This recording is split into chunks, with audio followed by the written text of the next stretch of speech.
Another one of our entries for Moab this year is a Gladiator that we've been put together by our friends at JPP. Features a lot of cool things. First, this bumper seat on the front. So it's a grill guard, folds down to become a seat on the front.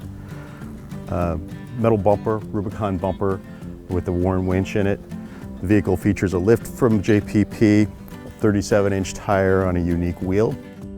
This also being a Gladiator, but with the half doors on it, and then the hard top, I think it's just a really great look to it. Side rock rails for the vehicle, lights on the roof, a unique sport bar arrangement back here with storage up on top, and then this cargo bed, which is a very utilitarian, but a concept piece on it.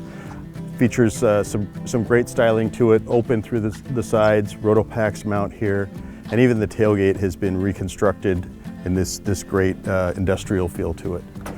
Spare tire has been relocated from under the vehicle up into the bed. Really a great piece.